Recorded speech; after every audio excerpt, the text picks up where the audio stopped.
Okay, here we go. This is chapter 9, the psychoanalytic approach to personality. This is a really fun chapter, so let's get going on this. Okay, this is the outline. We switch domains, so I'm going to take a peek at that. And then Roman numeral 1, we're just going to talk about, we're going to introduce you to Sigmund Freud. We're going to talk about his theories overall. And in specifically, Roman numeral 2, we're going to break down his theory of psychosexual stages of personality development. That's one of his most famous. So we're really going to focus solely on Freud in this chapter and some of his most popular theories.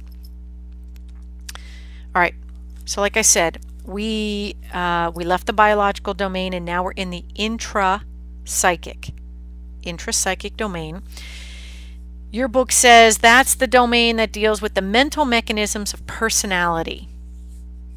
And one of the fundamental assumptions of this domain is that there are areas of the mind that are outside of awareness. So we're going to look within the mind,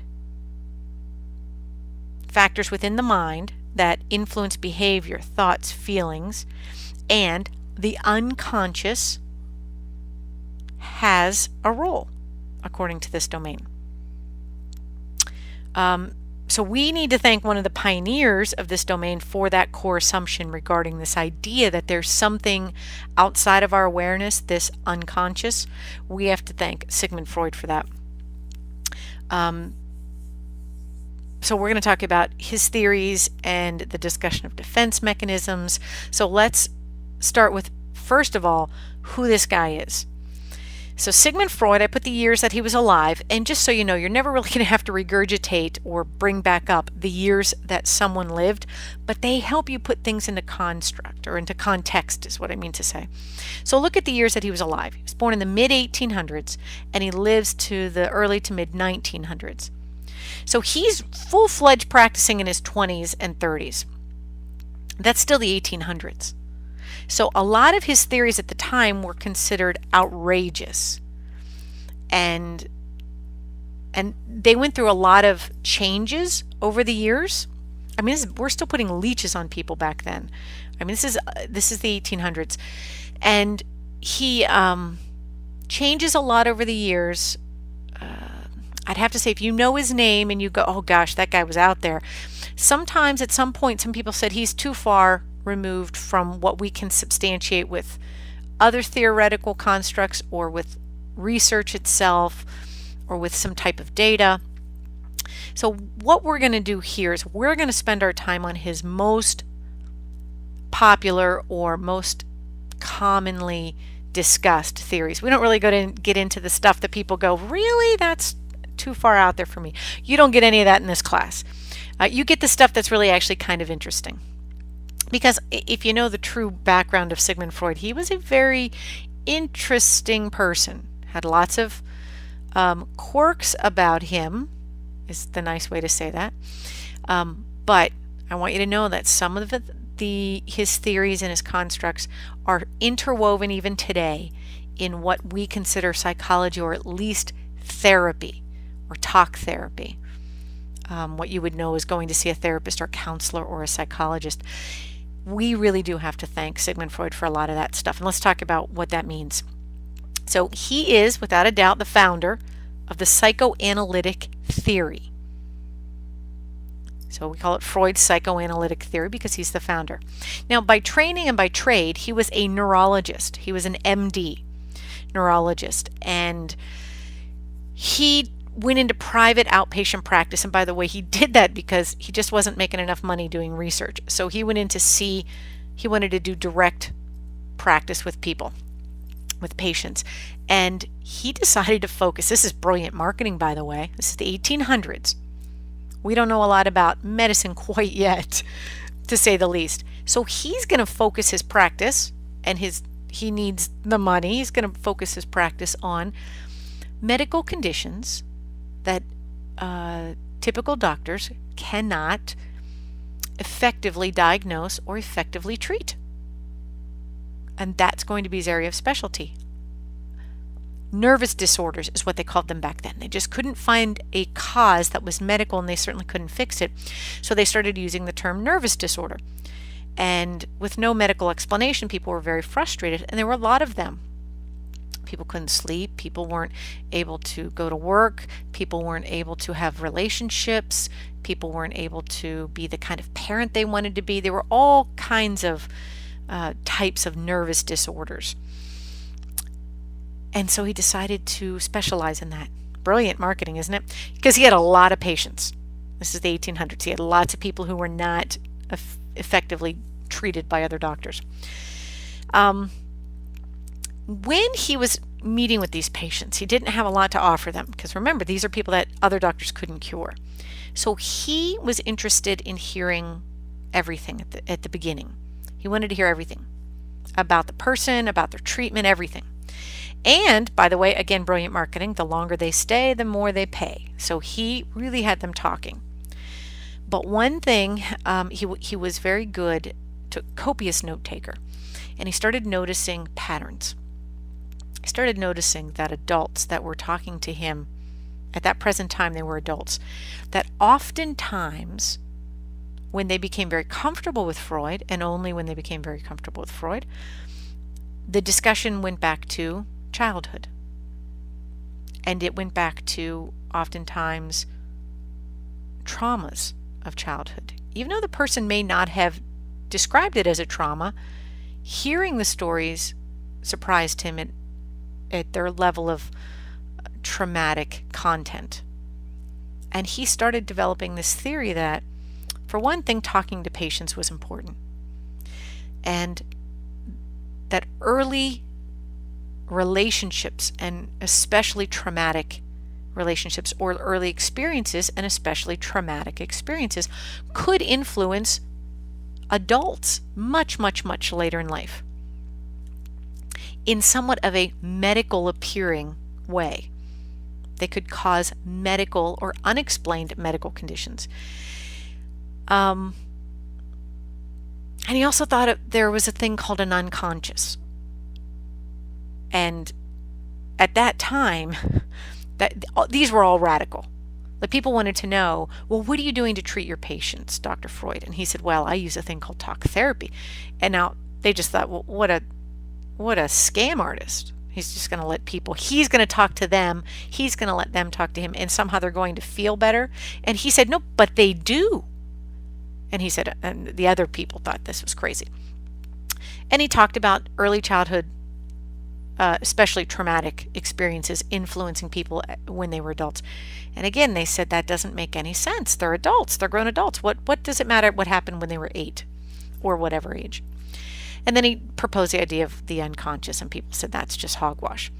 But if you think about it, today, if someone has undergone a significantly traumatic experience in childhood, you wouldn't think it's odd at all if you heard that a child lost their entire family in Hurricane Katrina in one fell swoop, and they were the lone survivor of this hurricane, of their entire family.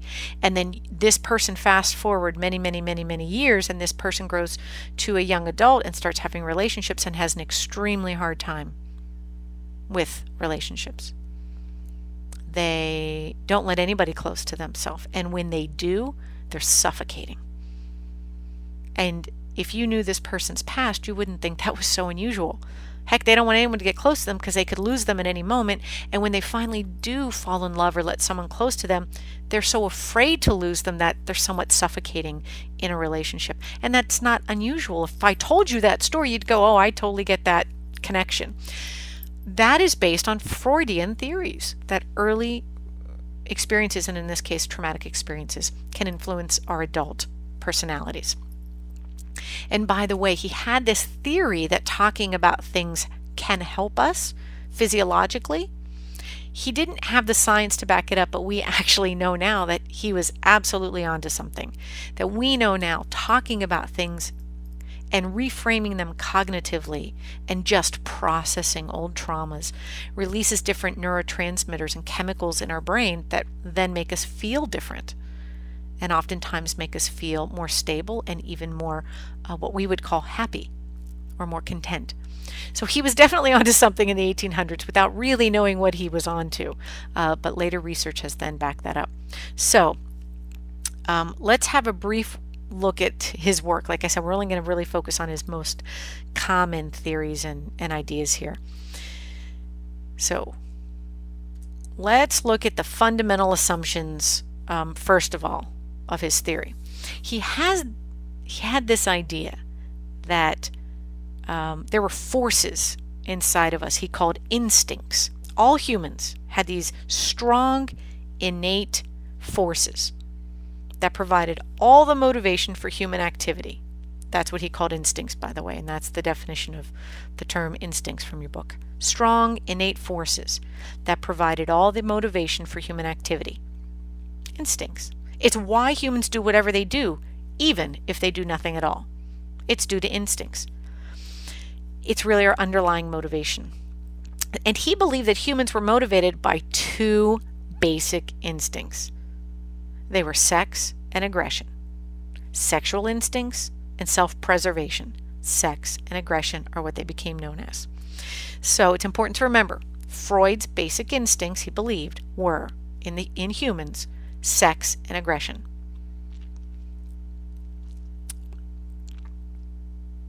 Okay. And they play a role in everything we choose to do or not choose to do. All right, let's talk about what he said about the mind. Now, Freud believed that the mind consisted of three parts.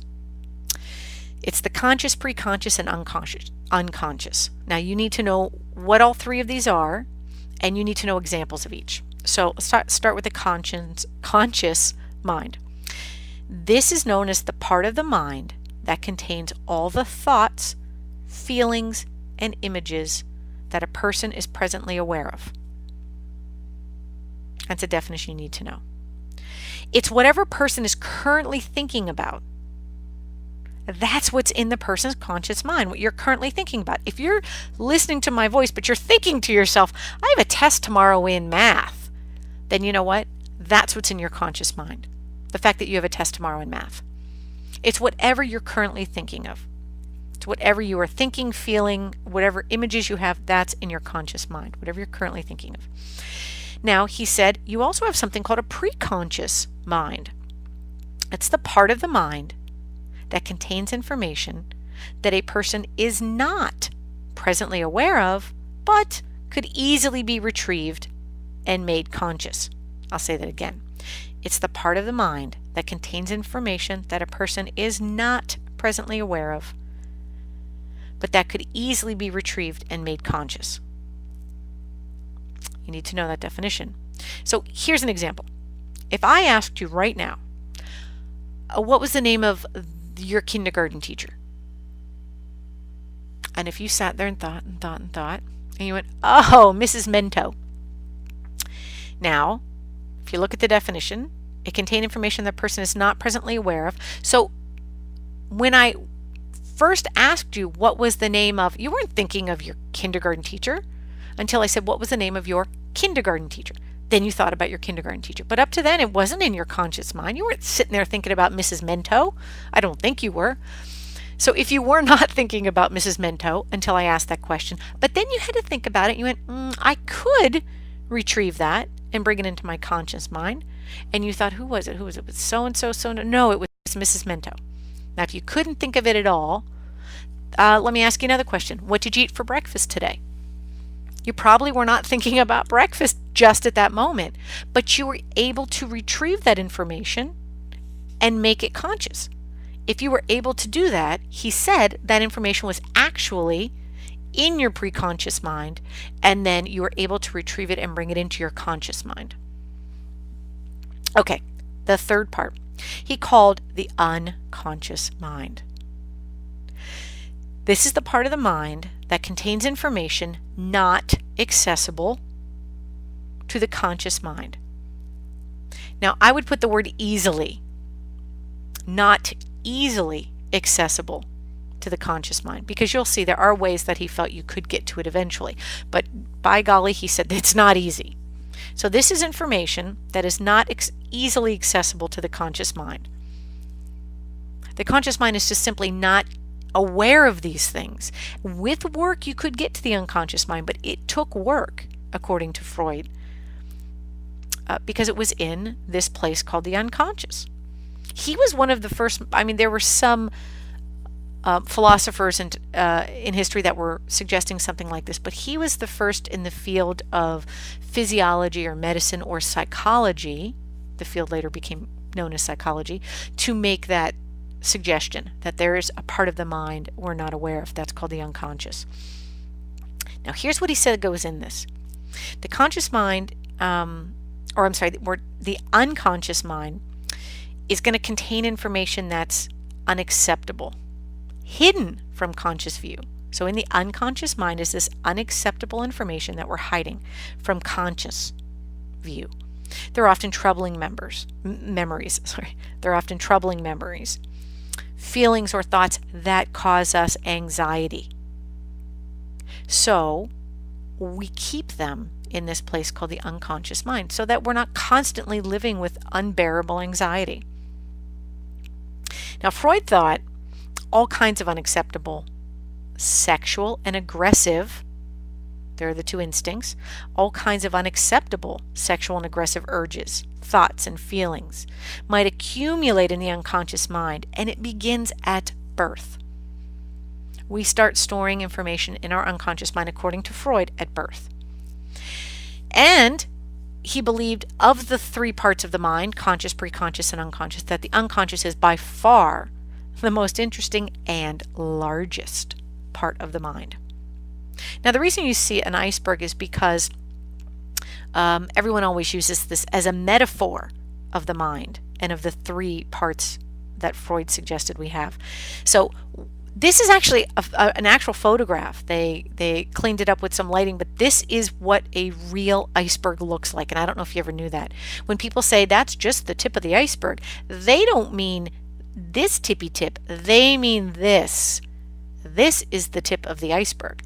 It's the part getting beaten by sun and wind, and it erodes and it gets small. The part that the sun never touches, the wind doesn't touch, it's freezing cold under here. This is the largest part, by far, of that iceberg. Which, by the way, which is why icebergs are so dangerous to ships. Not because they might run into this, because they don't know how far this juts out, and oftentimes it's very far and it's unpredictable. And the hull, or the bottom part of the ship that goes very deep into water, hits these parts of the iceberg, and it just simply it falls over, which is what happened to the Titanic. It didn't run into these parts; it ran into these parts. So that's what a real iceberg looks like. Now think about conscious mind. He said the conscious mind, the metaphor is the conscious mind is me standing right about here and looking around and seeing what I see around this iceberg. I look to my left, I look to my right, and I see what I can see. That's my conscious mind. Now if you said to me, hey, could you look in the water? I'd say, okay, let me look into the water, and I can probably see maybe 10, 12 feet in as far as the sunshine went down. So I could see, I wasn't looking until you asked me, but I'm able then, when you ask me, to look down and see in the water, just around me though, about, 10 to 15 feet into the water. I can see what's there. He said that's like your preconscious mind. You're not looking down, but when someone asks you to, you can look down and retrieve that stuff right there by the surface. But if you want to know what's in the unconscious mind, if I'm standing here, I have no idea what's down here. And I'm not able to see it. And if I wanted to know what was down here, I could get down there, but it would take some work. And that's what he said about the unconscious mind. It is not easily accessible to the conscious mind. And he also said that the unconscious mind is very powerful and nothing happens by chance. He believed that everything we think, say, do, feel, all of that is an expression of the mind. The conscious, the preconscious, and the unconscious, all three of them. But he believed there are no accidents, no chance happenings. that every slip of the tongue, every forgotten appointment, everything that slips from your hands accidentally, with air quotes, those things actually have reasons in our mind. Everything is based on reasons in our mind. And if you don't know what it is, if you're not currently thinking of it and you can't think about it, so if it's not your conscious and it's not your preconscious, it's truly unacceptable, he said, then it's in your unconscious mind. If we could examine the contents of the unconscious mind, according to Freud, we would be able to explain everything we think, feel, say, and do. Freud believed that every action could be explained if we could see into the unconscious mind. Every illness without a medical reason, every mental illness symptom, everything. His focus then became on the unconscious mind and how to explore its contents, because he said this is, to him, the most interesting and important part of the mind, the unconscious. And we're going to talk more about how he felt he could start getting to the contents of the unconscious mind. We'll talk about that in a little bit. But before that, let's talk about another one of his ideas or his theories, the structure of personality that he proposed. He said there are three main forces in the mind. Not just three main parts like we just said, but now there's forces influencing the mind.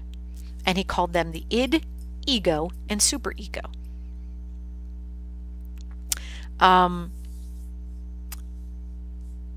This is how this is how they coped with their sexual and aggressive instincts. This is how they dealt with urges and how they worked with those and how they dealt with society. It's all about these three forces of the psyche or the mind. So the first he called the id, and by the way, that's Latin for it. So it's id because this is the most primitive force of the human mind. And you need to know the definition of each of these three main forces, and then you also need to know about these two principles within the id and ego. So the first term is id, and that definition is the most primitive force of the human mind. That's our id. That's how you pronounce number one, id. Now, we're born with this, and that's also important to remember. When do we get this? Well, we come into the world with our id. It's very, very much like a spoiled baby. That's our id, our spoiled babiness. The id is the source of all of our urges, all of our drives. It is our spoiled child. It's selfish. Our id is impulsive. It's pleasure-seeking. So much so that he said it operates according to something called the pleasure principle. And if you've never heard that term before, you might not know Janet Jackson. If you do know Janet Jackson well, you've probably heard the term pleasure principle. She did a whole song about this theoretical construct. And if you've never heard it, it's a pretty good Google. Google on YouTube. You can watch her video called Pleasure Principle. That was the name of the song. Whole song on this. So he said that the id operates according to the pleasure principle. And the pleasure principle is defined on your outline as the desire for immediate satisfaction without regard for negative consequences. It's the desire for immediate gratification. You don't care about what's going to happen, these negative consequences. You want immediate gratification or immediate satisfaction, and to heck with everything else. That's your id. You don't want any delay in gratification. See how it's like a spoiled child? Give me what I want, and I want it now. That's your id. It doesn't listen to reason, by the way. It is not bound by reality. It doesn't follow logic. It has no morals or values. So again, you can see how the id dominates during infancy. You come into the world with this, and it dominates during infancy. Sexual and aggressive instincts are prominent. You want what you want, and you want it now. That's your id. He said we also have an ego. And by the way, it's not he's got such a big ego, he's so full of himself. No, we don't mean that. It's just the same Latin term. Ego here is a really good thing. So our ego is, in this theory, the force in the mind that constrains the id to reality. It also, and you can add to that definition in your book, it also constrains the superego. And we'll talk about the superego in a moment. So it constrains both the id and the superego to reality. because on their own, neither the id nor the superego are constrained by reality. Only the ego is. So when does it come? So according to Freud, this ego we have develops within the first 2 to 3 years of life. 2 to 3. We're about 2 to 3 years old when we start developing our ego, which is a good thing. And he said it operates according to this thing called the reality principle. So the ego operates according to the reality principle, defined on your outline as the guiding behavior according to the demands of reality. It's to satisfy the demands of the id only when negative consequences will not result. So you're going to give in to these demands, these basic sexual urges and instincts, only when negative consequences will not result. So again, that's guiding behavior according to the demands of reality. So the ego is bound by reality and operates according to the reality principle. Now, the ego is often the decision maker, and you'll see what happens because the superego is going to take us in a different direction. So the ego is like that mediator in the middle of the id and the superego. The ego is like our problem solver. We're going to obtain satisfaction, but we're going to uphold social values and ideals at the same time. Because we also have this thing called the superego. The superego is known as the force in the mind that internalizes the values, morals, and ideals of society. Again, the superego is the force in the mind that internalizes the values, morals, and ideals of society. So what does that make? The superego is that part of us that is, again, not bound by reality. It's unrealistically, unrelentingly moral. It is what makes us, this feeling is what makes us feel guilty, according to Freud, or ashamed or embarrassed when we've done something we know is wrong. Now, because the superego is not bound by reality, the morals and ideals that it sets are often perfectionistic or unrealistic or harsh.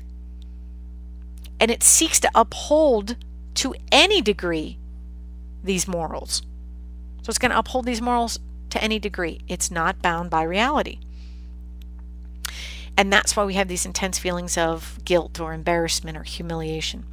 But he also did point this out. I want you to think about it. Can you think of any time you've done something good and you knew it was the right thing to do? Can you think of the last time you did something you knew was the right thing? It might not have been the easy thing, but you knew deep down it was the right thing to do.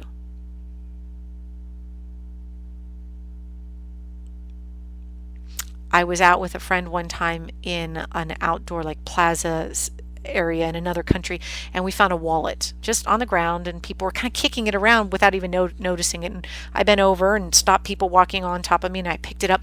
It was chock full of money. I mean, chock full of money. It was obviously somebody traveling, and they had a lot of cash in their wallet. And I was with a friend, and I said, "Oh, we got to figure out who to give this to." And he looked at me like I was crazy. And he said, "Yeah, after we empty it." And I said, I didn't know this person very well, but this told me a lot about him. I said, you're joking?" And he goes, "No, you have to be joking. You're going to return that wallet with everything in it." I said, "Of course I am." Like, it didn't even occur to me to take the money because I thought instantly, oh my gosh, what would I feel like if I lost all that money? And so I, against his wishes, I went and found a security guard. And I said, "Who do you have a lost and found?" And he said, "I do." And I said, "Well, I want that noted that that was found with this money in it, because I don't want anybody in lost and found to take the money out if somebody tries to come back and claim the wallet." And he said, "Absolutely." And he, took down a nice report. And I knew the whole time that that's what I should do. And according to Freud, that's clearly my superego telling me that that's the right thing to do and allowing me to feel that that's the right thing to do. So it doesn't just make us feel guilty and humiliated and embarrassed. It also makes us feel good when we do the right thing. That's our superego. He said, when do we get this? He said about 5-ish. We're going to get our superego coming in strong when we're about 5 years old. So we're not born with it, we're born with our id. Then our ego comes in about 2 to 3 years old, and we start realizing you can't take food off strangers' plates in a restaurant when you're about 2 to 3. You start realizing you can't do that. That's your ego. And then you start feeling guilty about things that you're doing when you're about 5-ish. You might have said, I'm sorry, because your parents told you to say you're sorry, but you don't really internalize those feelings until he said your superego starts, and you actually do start to feel guilty for things that you've done wrong. And that's about 5 years old. He said children who develop low moral standards have a weak superego, and they don't feel guilty when they hurt other people or when they do things against society. But he said other children can develop impossibly high moral standards. They're never satisfied with themselves. They always tend to feel less than. They feel ashamed. They feel guilty. Chronic feelings of failure.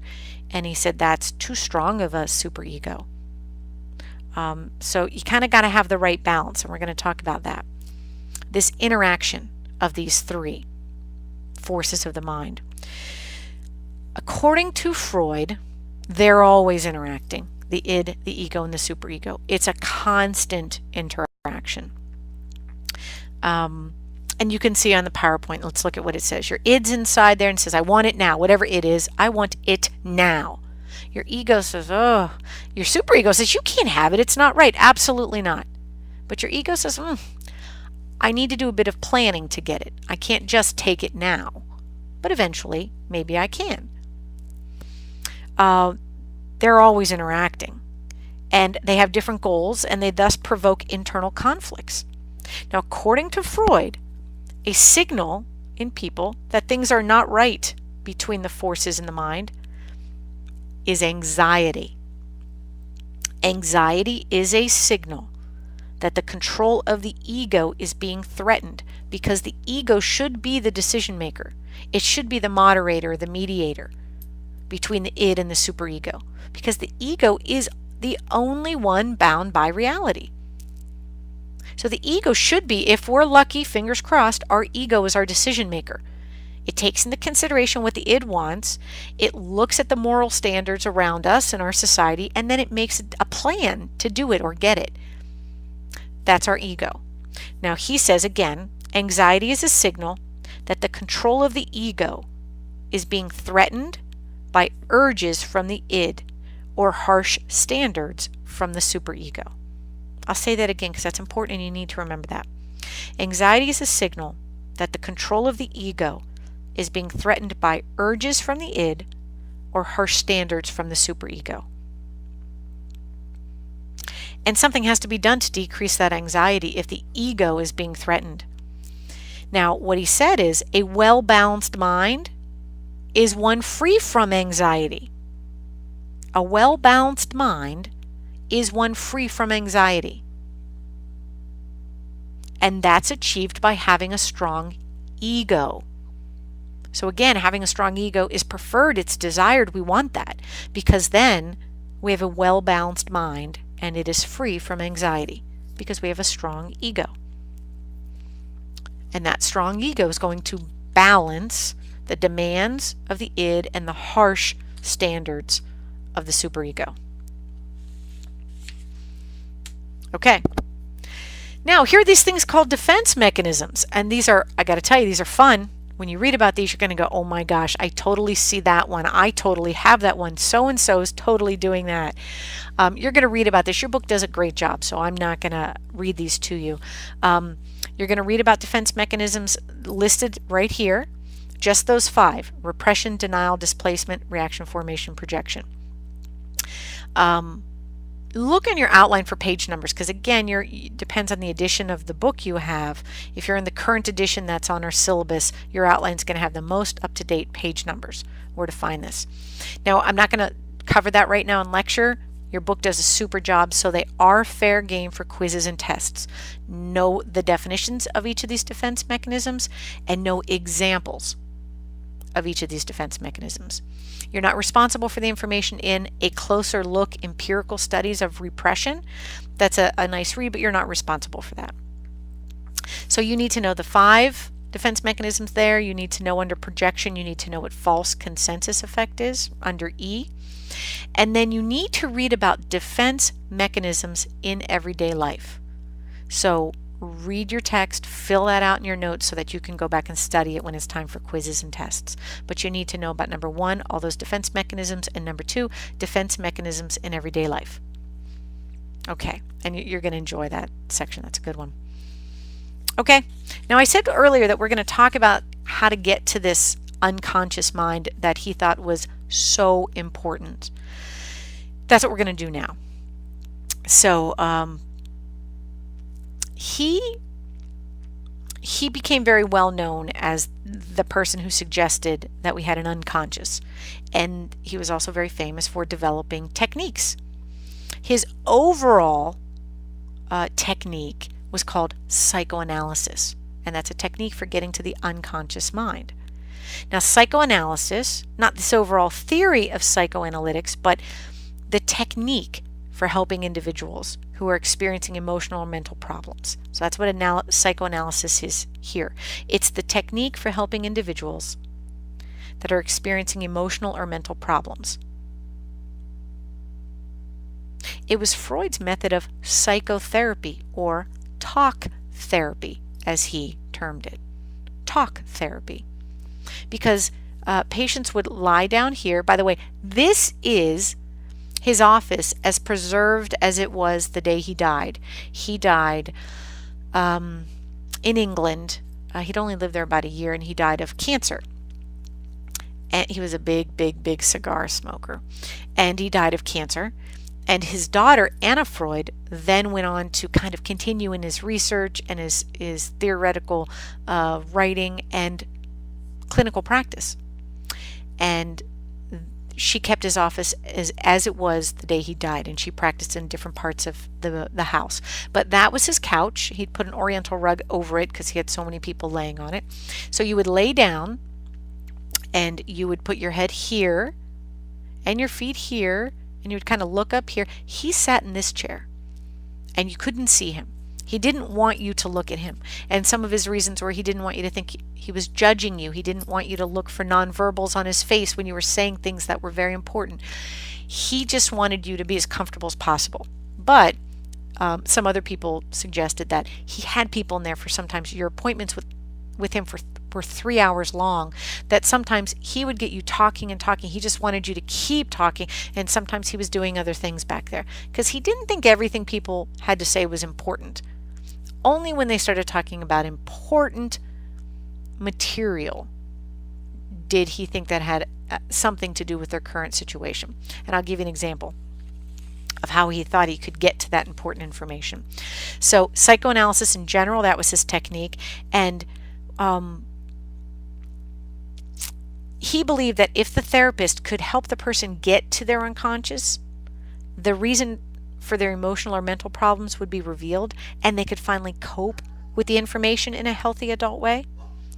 And people today believe that very much so, that if you process early traumas and get into the unconscious, you will process these experiences that are influencing your adult life, and you'll process them in a healthy way. And by the way, that's kind of the core of talk therapy today. So he was definitely onto something. Now, here's some of the techniques within psychoanalysis that he became very popular for introducing. The first one is called free association. Free association is very simply saying whatever comes to mind in response to known words. So it's saying the first thing that comes to your mind in response to a word that you know. You don't screen your thoughts, you just let them flow. Like he would say house, and you knew that you were supposed to say the very first word that came to your mind when he says the word house. So you might say roof or whatever, door, family, whatever it is. And then he would just simply say another word, candle. And you had to say the very first word that comes to your mind when he says candle. And he would do that again and again and again.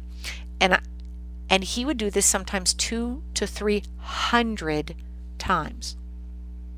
And by the way, he didn't think your first session was going to be very telling at all. You had to get comfortable with him not judging you. You had to get comfortable with yourself and allowing yourself to give the very first response that came to your mind without screening it, without stopping it, without worrying about what you were going to say.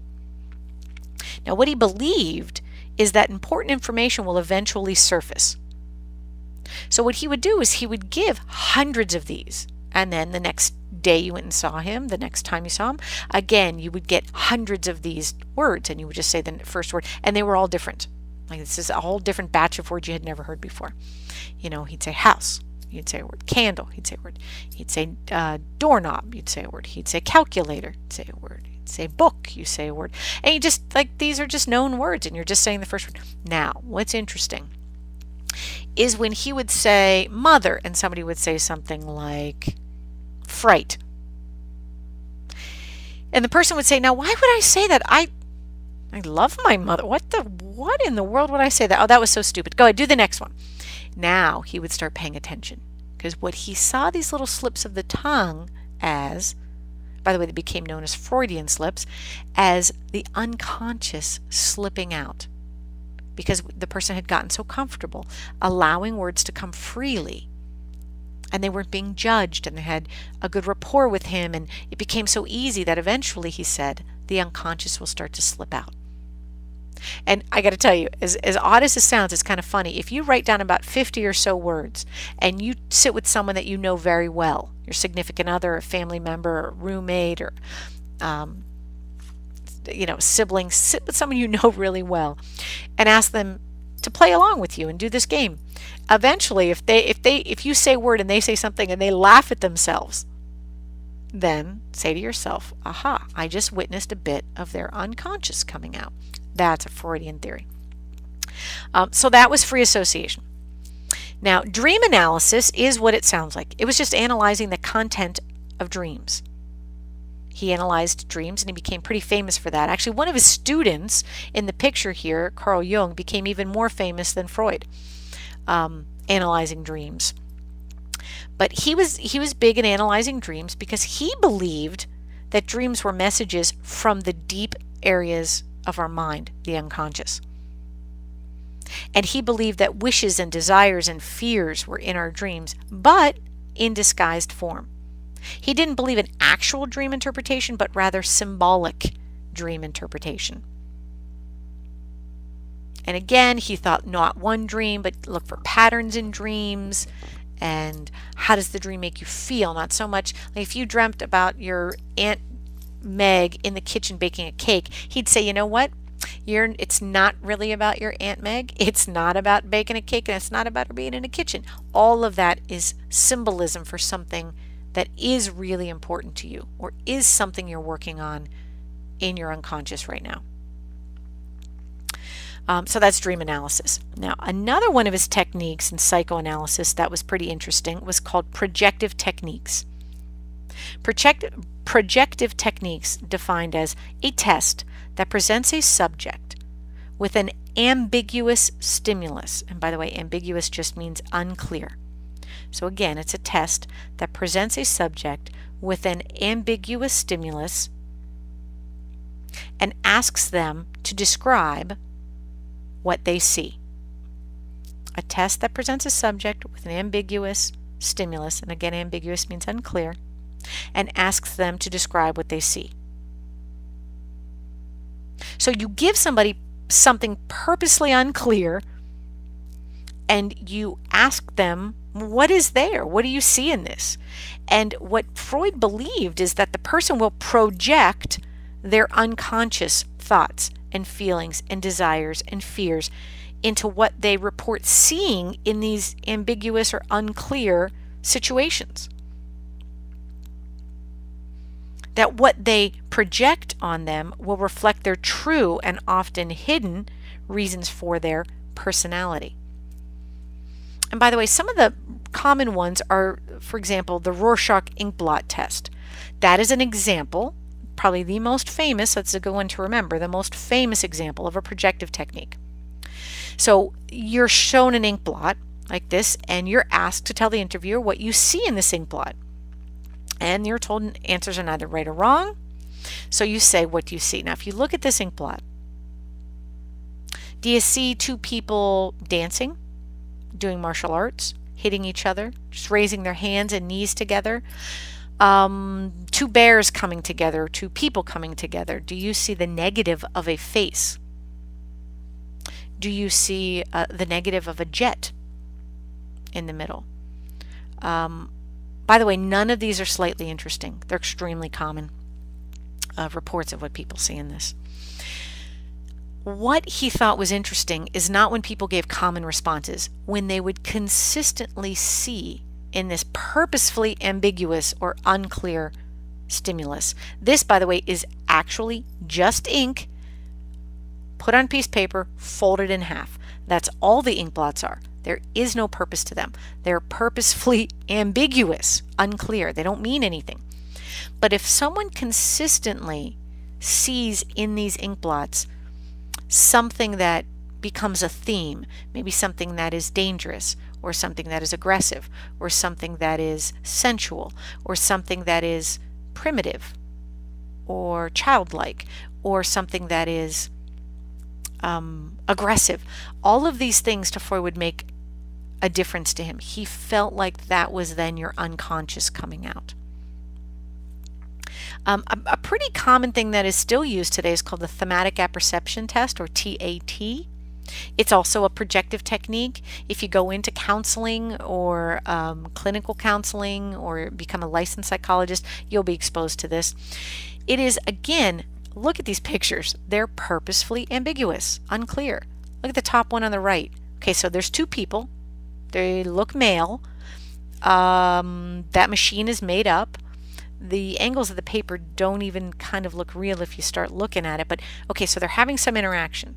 So if you said one of the people's working, one of the other one's a customer, or the manager, because he's got a suit and tie, or at least he has a tie on and maybe a jacket. If you said that, and one doesn't look like he trusts the other one, the guy in the apron, it looks like he might not trust the guy in the tie, or at least maybe doesn't really know what's going on at that moment. All of that's not interesting, because those are really common ways to interpret this. But it's supposed to be ambiguous, and you're supposed to start putting onto this some meaning and talk about who these people are, what relationship they have. And that you do this enough, there are lots of these cards, and you look at these pictures and you start assigning meaning to these ambiguous or unclear situations, and it starts to, according to Freud, tell a story about your unconscious, because your unconscious is coming out. If you look at the bottom left, that's another interesting, very ambiguous picture. That's one of the ones in the thematic apperception test. And you start talking about relationships. Well, how can you talk about relationships? It's one little boy. You'd say, okay, well, he's sitting there waiting for the school, but you don't know what. You start assigning meaning, and you start saying, oh, that's interesting. Why would I say that? Why would I say that little boy's sitting there while the rest of his family's inside eating a meal? That's what a woman said to me one time when I showed her this picture. She said, oh, poor boy. And I said, why? Why do you say that? And she said, I bet he's sitting there while the rest of his family's inside eating a big meal, maybe like a celebration meal, maybe like a Thanksgiving or something equivalent. And he's sitting there all by himself. Now, if you look at the picture in the bottom left, what would make her say that? There's no reason to suggest that he's separated from his family. But it turned out this woman had a lot of cutoff from her family anxiety about that. And it kept coming up in very ambiguous or unclear pictures. She would start seeing that theme of being cut off from family members. It was interesting. But again, these are examples of projective techniques, and they're called projective techniques because he thought you would project your unconscious onto unclear or ambiguous stimuli. Okay, so now we've gotten to this very interesting part of the chapter, and we kind of end on this. His theory of psychosexual stages of personality development. He's really quite famous for this theory. He proposes this theory. Don't get caught up in this whole idea of psychosexual. We'll talk about that in a minute. The term sexual, people are like, oh, he's talking about kids. What a crazy man. He was crazy for lots of different reasons, not for that. We'll talk about the use of those terms and when they were translated into English, why it seems unusual to us. But according to Freud, the need to resolve issues at certain stages of childhood will affect personality development for the rest of our lives. So he proposes what's called a stage theory. And in these stages, the id, the ego, and the superego are interacting. And we are developing this thing called personality. It's a theory of what's the term psychosexual development, because Freud said that children have, and all of us, have drives that are focused in different parts of the body. But when we're little, and actually throughout our lives, these drives, these different parts of our body that we're really focused on, we invest intense amount of psychic energy, and it brings us immense amount of pleasure. So we invest a lot of time and energy in what he called psychic energy, and it also brings us pleasure. And that got translated into sexual energy, psychosexual energy, psychic sexual energy, and it just got turned into the term psychosexual stages. So that's how that terminology came about. So it's really about areas in which we invest a lot of energy and that will ultimately bring us pleasure. And how we pass through these stages ultimately shapes our personality for life. Now, if things go well for us, yay us, woohoo! But if they don't, he had a term for that, for getting stuck in a stage. He called it fixated. So that you see up here. Fixated means being stuck. In any one of these stages, you could be stuck, and he said you were fixated. We kind of use the term now as arrested development, but he used the term fixated, being stuck. So I'm going to talk about each of the stages. I'm going to give you an age range-ish, because a bell doesn't go off and you're automatically in the next stage. It really has to do with how you process what's going on in your life and certain crises or challenges or conflicts. And by the way, that was really big for him. He says in each of the stages, people have a certain challenge. And he uses the word conflict or crisis interchangeably. We have a challenge or a crisis or a conflict to deal with. And if it goes well, again, yay us. If not, we become fixated. So I'll talk about the stage, give you an age range, talk about the crisis or the challenge or the conflict we're working on, what's our big deal. And if it doesn't go well for us, what does a fixated adult look like who was fixated back at that age and are still fixated and they're chronologically an adult, but what does fixation look like of that stage for that adult? And that's what we'll do. So let's start with the oral stage. So according to Freud, oral stage occurs in about the first 1 to 1.5 years of life. So birth to about 1.5. So for each of these stages, by the way, you're probably going to have to, if you're taking notes on your PowerPoint, you're going to have to flip over eventually and go on the back, because for each of these stages, again, know the age range know the age ranges roughly, know what the challenge, crisis, or conflict is that the person is working on, and know what a fixated adult would look like. So oral, again, for the first 1 to 1.5 years. That's from birth to about 1.5 years old. The primary source of satisfaction and pleasure is oral activity. That's why it's called the oral stage, like sucking and eating. The main sources of pleasure are the mouth, the lips, the tongue. And Freud said that simply begins because that's how we're sustained. It's breastfeeding. And it's either the breast or the bottle.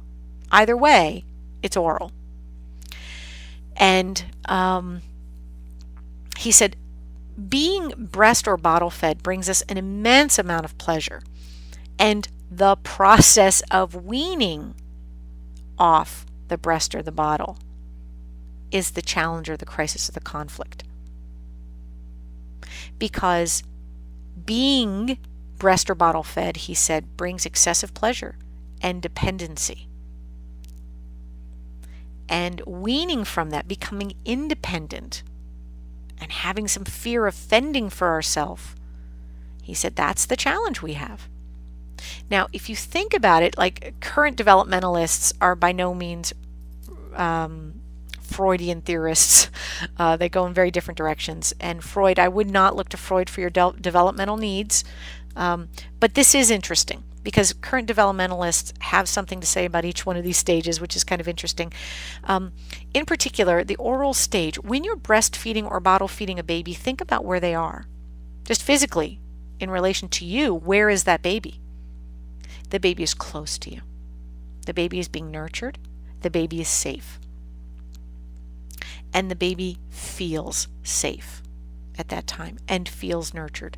So the challenge of not breastfeeding or bottle feeding anymore, when you hand that first sippy cup to a kid, where is that kid physically at that point? Not nestled in your arms anymore. They're sitting upright across from you. They're further away from you. It's less of a nurturing, intimate moment now. And you hand the sippy cup. So it's very much about weaning from that tight nurturing you have with a caregiver, whether it's your mother or your father or a grandparent or your nanny, whoever. You're weaning from that when you go from the breast or bottle to a sippy cup. So he says that's your challenge or conflict. Now, if it all goes well, and by the way, you don't have to listen to how to do it from Freud. That wasn't his strength. But developmentalists do agree with him, saying there's good ways to wean from the breast and bottle, and there's some not ideal ways. It shouldn't be traumatic. And if it goes well for us, yay us. But if it doesn't, we become what, again, that term, fixated in the oral stage. Now, adults who are fixated in the oral stage demonstrate this fixation through behaviors such as, now don't be mad at me, I'm merely delivering, if this describes you at all, I'm just delivering information from Freud. People always in my classes look at me like, really? But I'm just the messenger. So Freud believed that adults who are fixated in the oral stage demonstrate behaviors such as smoking, overeating, nail biting, pencil chewing, talking too much. And he said, and those people, those adults who still want to be babied or overly nurtured, they're just looking for the next mommy or daddy in their life. He said that is also an oral stage fixation because they want that over nurturing that they got as an infant. So all of those are examples of an adult who is fixated in the oral stage. And by the way, the belief was if you were fixated in any one of these stages and you were an adult and you became somewhat aware of it and you thought, well, what do I do? He'd say you have to go back to that stage and that challenge or crisis or conflict and deal with it.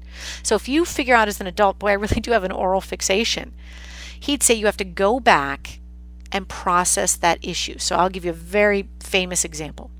Oprah dealt with her weight, and she thought it was really just about working too much and not exercising enough and da-da-da. Then she said, well, it's just simply about I love food. And she had a trainer, and he said to her one time, I will train you forever, but I think you need to talk to a professional therapist. And she said, what? What does that have to do with my weight? And he said, you need to figure out what food means to you, because I think it means nurturing to you. And when you eat, you feel like you're nurturing your inner child. And until you figure out why you think you need that, you will always overeat. And she had this aha moment. And if you saw that episode or those couple episodes way back when, that's when she started to talk about being completely unnurtured in her infancy. And it led later on to being less nurtured and protected as she got older, but it started very much as a baby and feeling not nurtured. And then she had a series of sexual assault later on and traumas and rape and all that happened later. But early, she said, I never felt nurtured or safe. And she said she's always had to deal with that. So that's a real life example of an oral stage fixation that somebody has talked very openly about. Anal stage. Anal stage, age frame about 1.5 to 3-ish. So about 1.5 to 3 years old, we would be in what's called the anal stage. Now here, the primary source of pleasure comes from defecation. That means having a bowel movement. That's why he called it the anal stage. Now, if you don't believe that that's pleasurable, try not having one and see how your body feels at that point. It's incredibly painful not to defecate. I'm just merely stating facts. Now, we always connect potty training with the anal stage. And that's what people go, oh, it's all about the child learning how to potty train. And it is, but it's bigger than that, because here's what's going on. Up to this point, everything about that child has been determined for them. We tell them when to eat. We tell them what to eat. We tell them when to sleep. We tell them what to wear, what to do, what to play with, what not to play with, what to touch, where to go. Everything is determined for this little person. Now, we want them to independently identify their body feelings, these urges of going to the bathroom, and then, based on our culture, whatever our culture suggests is appropriate, behave then culturally appropriate. So, for example, in our culture, in our Western culture right now, you would feel the urge of going to the bathroom. You would go to a location where it is socially acceptable to go to the bathroom, like a bathroom, a toilet. You would go do it there. So you would feel the urge, not act on it right now, find a location where you could act on it, then act on it. That's a lot of control to give that little person who has had no control in their life. So what this little person realizes, that this act to these adults around this little person is really important. We go to great lengths to help little kids learn how to potty train. And what they realize is it's incredibly powerful, because if they have the urge and they feel like going to poop in the corner of the dining room or in their closet or in their pants, yet again, adults in their world get all worked up. If they go into the toilet and do it there, again, adults get happily worked up. Woohoo, look what you just did, sticker time. This puts a lot of control in the hands of this little person for probably the first time in their lives. Now, what Freud believed, is that the relief from having a bowel movement or defecating, it is great. And the self-control involved in toilet training, it's very important. So not acting on that desire to go to the bathroom whenever you feel it, just go right then and there, to be able to hold it and wait till it's socially acceptable to then act on that feeling. He said it takes a lot of self-control. And the dance between that infant or that young toddler and the adults in their world, the dance between the controlling this desire, this need to go to the bathroom, it's an interesting dance. And the child realizes that they have control. They can control themselves, go into where it's socially acceptable, or they can choose not to. So it is like this child looks down, it's like, I am in control. Because I'll tell you what, if you don't have kids, I'm going to tell you a truth. If you have kids, you know this to be the truth.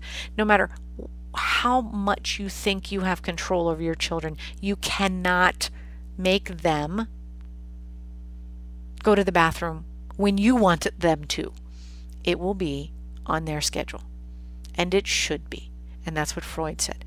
That's the challenge and the crisis and the conflict, is the control needed to handle the desire to go to the bathroom. The control needed for toilet training. How to handle that. And current developmentalists, again, kind of have to agree with them and say, boy, nobody should cry during toilet training. No one. Not the child, not the adult. There should be no tears in toilet training. And sometimes if you have more than one kid, you go, oh, this was so easy. And the second kid comes around and it's the hardest situation and it doesn't go well, and you start wondering. And really what developmentalists and Freud even said was, you have to just give time and support and realize this is the kid's first socially acceptable controlling situation. It's their body and they're in control, and we have to let them have that. And don't be punitive. Don't punish. Don't guilt or embarrass them. Encourage them to be in control of their own body. Now, he said that's the challenge or the crisis, the conflict. If that goes well for us, yay us. If not, we become fixated. Now, there's a term I want to make sure you have written by the anal stage, and that term is control. Because this is the stage most centered on the term control. This is the stage all about control. Now, if this goes well, yay us.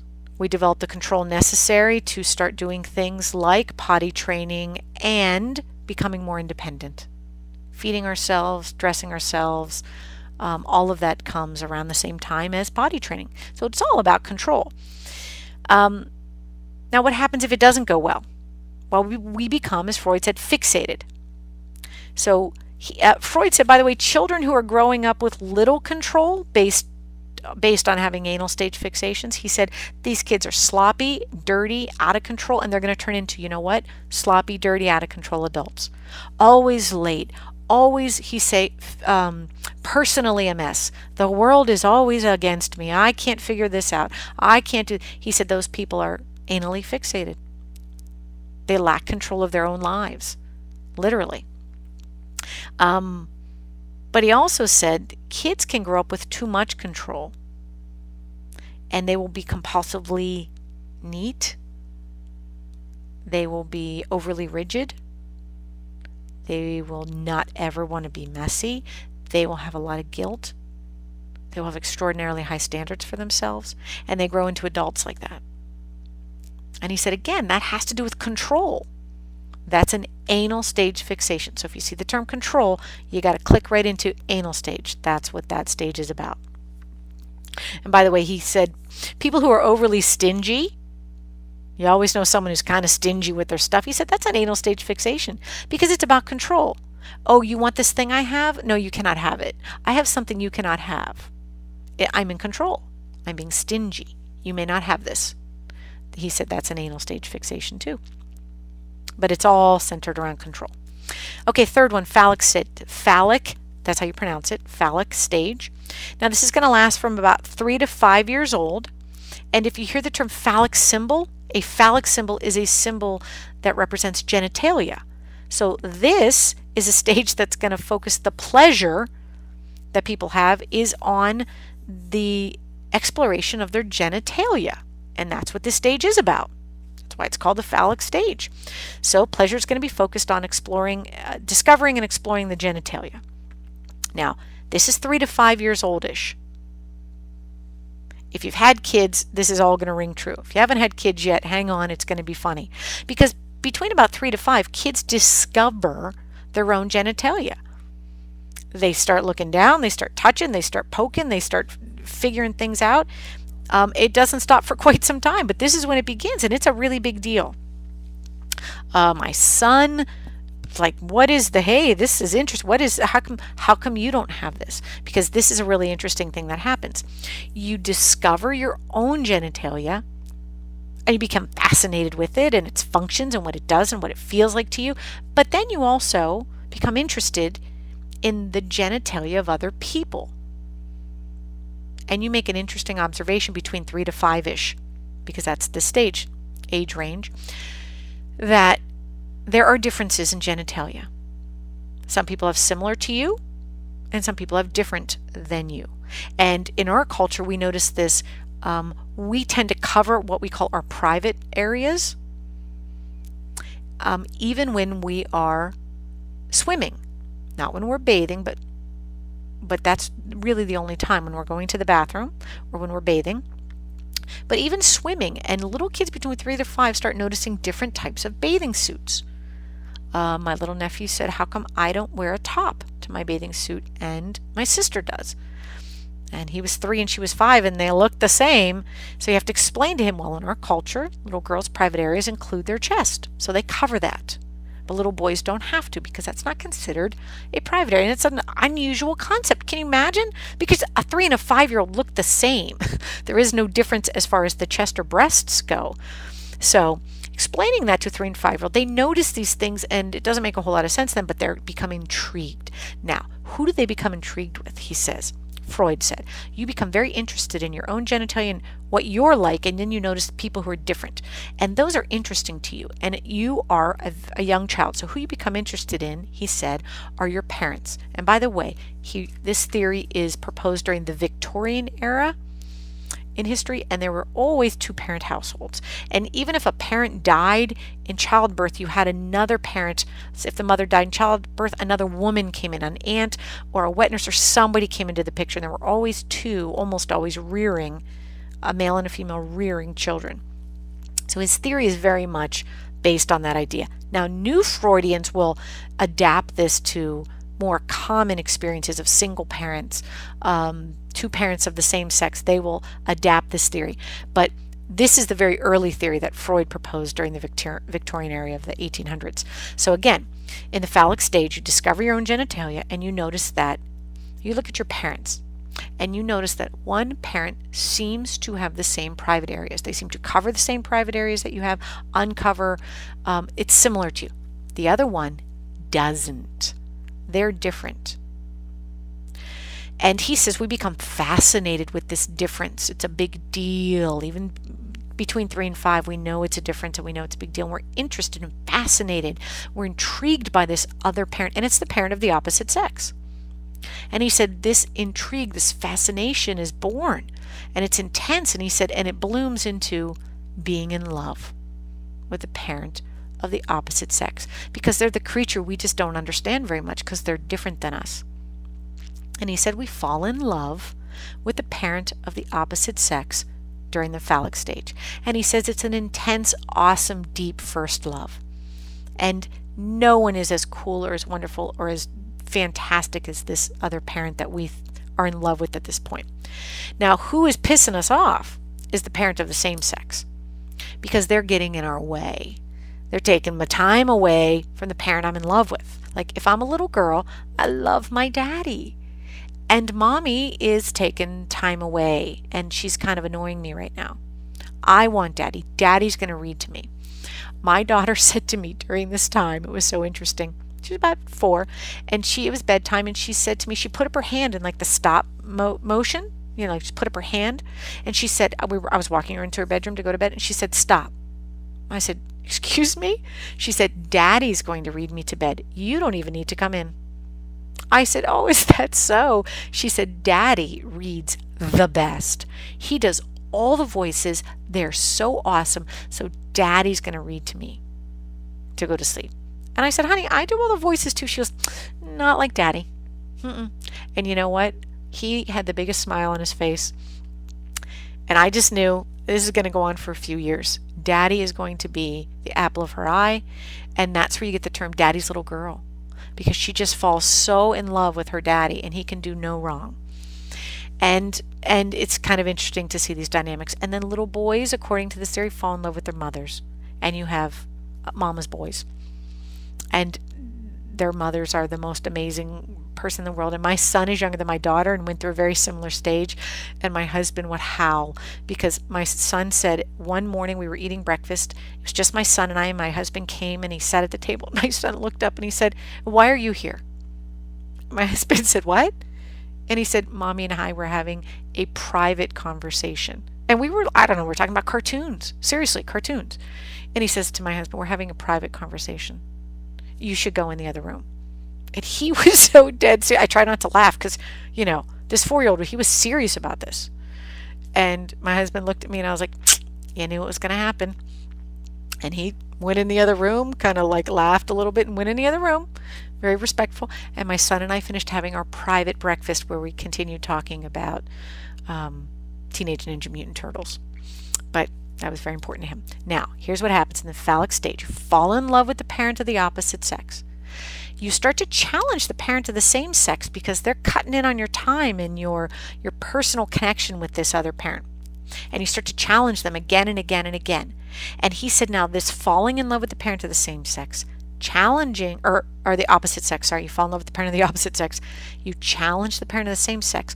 All of this is causing you a lot of anxiety. There's a lot of turmoil going on in there. And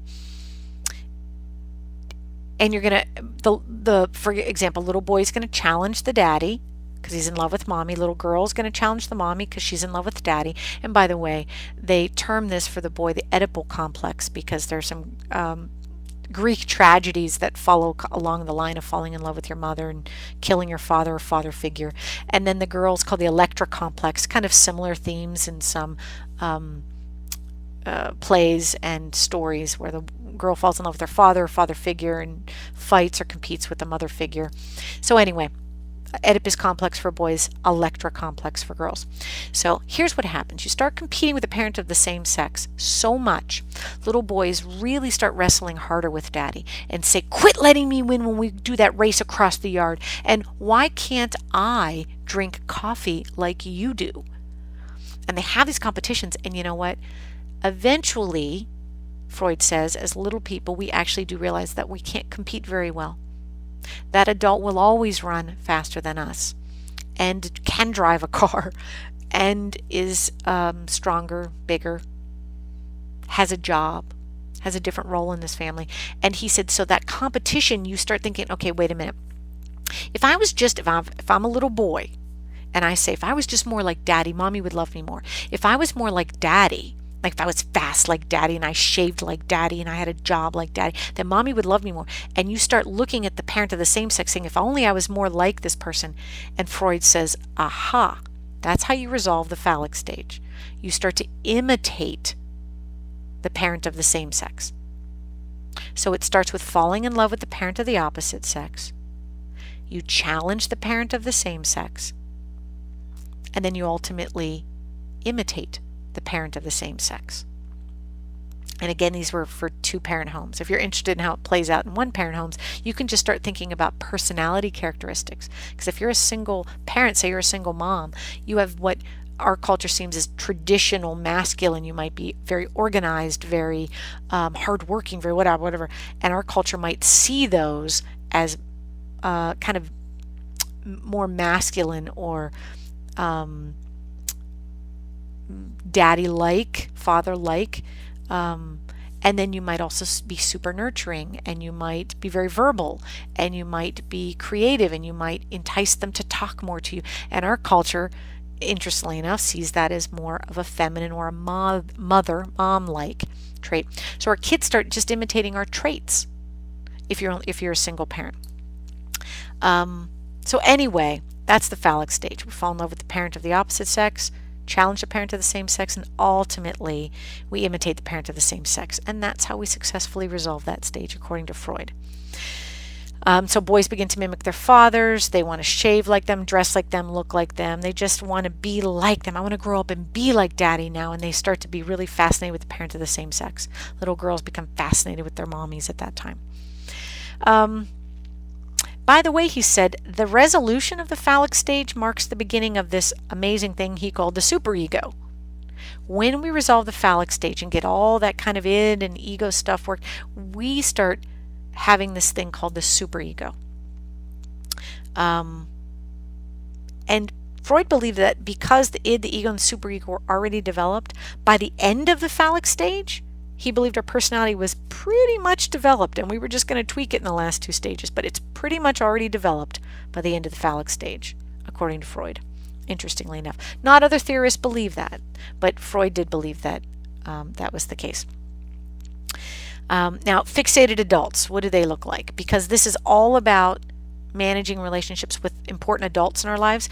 Fixated adults don't do well with adults in their lives. They think they don't have good relationships with authority figures. They have unresolved anger, maybe with still their own parents or any authority figures. They think that teacher's out to get me, or that coach always hated me, or my boss just, is a jerk. And they just have these authority figure issues constantly, or even within their actual parents. Freud believed that having intense conflict with your own parents when you're no longer financially or physically connected, he believed that would suggest a phallic stage fixation, because you shouldn't have that intense conflict with your parents anymore. So that's the phallic stage. A pretty interesting one, isn't it? Now, latency stage. Latency stage is going to last from about 6 to 12 years old. And according to Freud, this stage lacks a specific sexual conflict. There isn't a part of the body that is particularly sensitive or pleasure-giving at this point. It's the latency stage. And what is a latent volcano doing? What is a latent volcano doing? Nothing. It's laying dormant. And he said he believed that's what's happening in the latency stage. By the way, if you have a kid in the latency stage from 6 to 12, we sometimes call them tweens, you know that it's not true that nothing is happening. There's a lot going on. But according to Freud, here's where he said the focus is. And he does have a point here, but there's a lot more, I think, going on than just this. But Freud says in the latency stage from 6 to 12-ish, not an internal, particular sensitive or erotic body part, but it is... this is a time where we're looking to social relationships, because between 6 and 12, we're going to spend the majority of our time with others. We start going to school and interacting with our societies and communities a lot more than we ever had before. So because this is a time of no intense, erotic, sensitive body part, it's important to remember that the latency stage, according to Freud, was a time of psychological rest. So Freud viewed this stage as a time of psychological rest or latency. That's why he called it the latent stage. This is rest, psychological rest. Because now we're going to channel our energy into socially acceptable activities outside of us.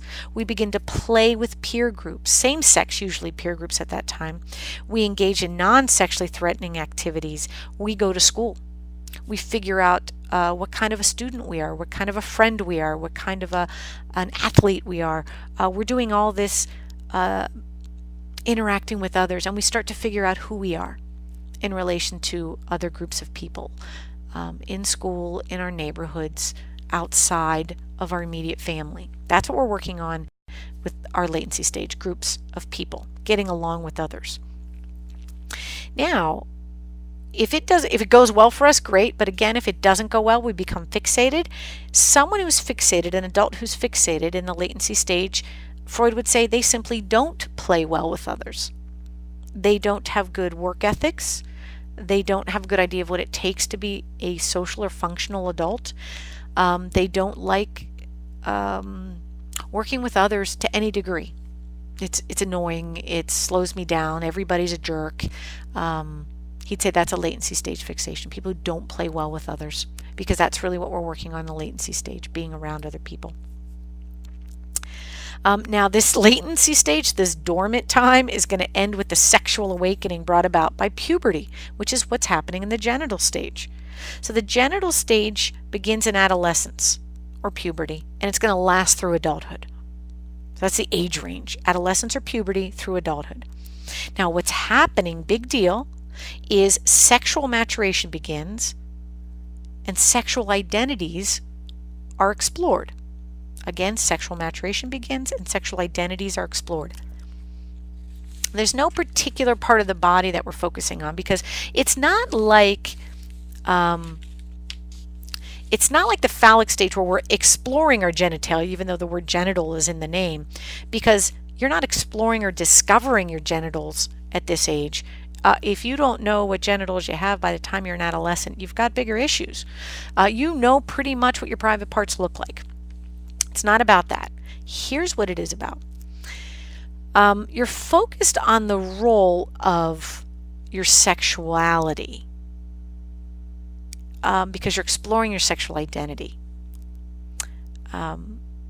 This is the stage. It's going to focus on the role of sexuality in all types of intimate relationships. All types. And this is I'll give you the very quick explanation of the stage, but it's really cool. You're going to explore, during the genital stage, you're going to focus on the role of sexuality in all types of intimate relationships.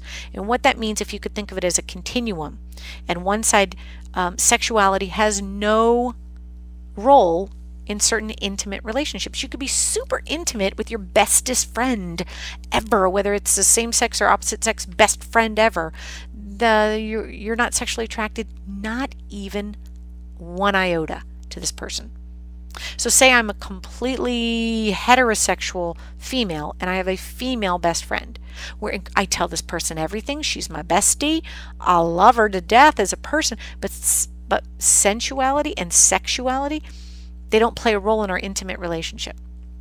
So that's on one end of the continuum. But then maybe my best friend, or not best friend, my neighbor, I'm saying, maybe I have a neighbor who's a boy and we've grown up together, and he's not my boyfriend, but he's my good friend. But we played Truth or Dare, and he was my first kiss, and we did make a pact that if we didn't have a date to our high school prom, even though we're only like 12, if we don't have, we'll go with each other just out of default. And I don't really like him, but he's kind of cool, and I get to ask him about boys because he's around. We might have a friend like that.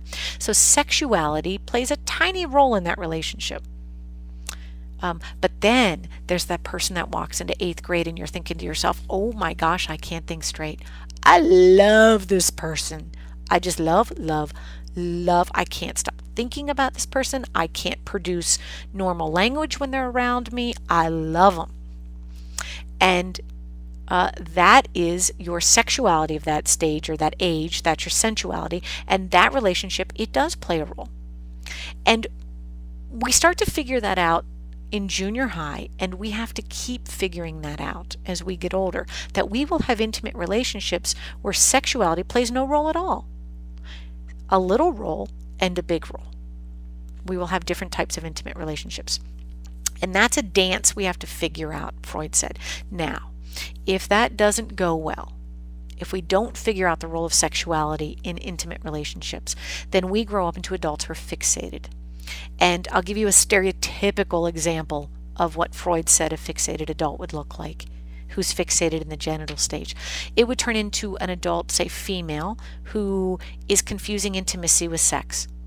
And she meets say she's heterosexual, and she meets a boy that she thinks is so awesome, and they go on a date, and she's so thinking they're together, they're connecting, and she's got such a crush on him that she has sex with him.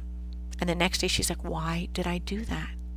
I don't want him to think I'm easy. I don't want him not to call me. And it happens again and again and again with different relationships because she's confused intimacy and sex because they're not the same thing. And she has confused them. And then she turns into a young woman who says that maybe this is how she thinks you need to have intimacy. You need to have sex. Or she's not sure how to have intimacy. Or she's not sure of the role of sex in relationships. That is someone who is, according to Freud, fixated. It can also be a male who's fixated, and another I'm going to kind of be stereotypical for a minute. A male who, for example, might have lots of sex growing up in this stage, lots of sexual relations, but very little, if any, intimacy. So they have lots of sexual contact, very little intimacy, low intimacy, that they grow into a young adult, or a 30-year-old, for example, male who's got lots of sexual experience, but realizes at this point that they've never been in love, or nobody truly knows them. They've never truly been intimate with anyone, and it's very scary to do so. That is another example of somebody fixated, an adult fixated. Or very simply, remember this is the stage about exploring our sexual identities, someone who just simply hasn't explored their sexual identity. They're an adult who's never even asked themselves, who am I sexually attracted to? The same sex, the opposite sex, both sexes? They've never even asked that question. He said that is a genital stage fixation as well. Okay, those are Freud's stages. Now, there have been some criticisms of Freud, of his overall theories, too much focus on the id, not enough on the ego, lots of talking about people who are not functioning well. What about people who are developing and functioning well? Lots of his patients were women who were white and wealthy, highly educated women, and could this be generalized across other people?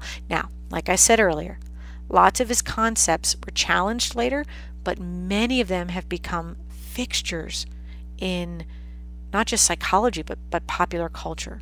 Like this part that just really woven into the very core of what we think of today when we think of psychology or therapy or counseling, like talk therapy works. We really do believe that now. We know now scientifically talk therapy works. Early relationships are important. I don't think anybody would argue that. And there are lots of people who believe there's a role for the unconscious mind in and the way we develop and what our personality becomes. And that childhood does hold some very important keys to personality development. And if we're able to safely go back and process early traumas and early relationships that might have been traumatic, that we become a more functional and healthy adult. So we have to thank Freud for those ideas, those early ideas. And that's the chapter.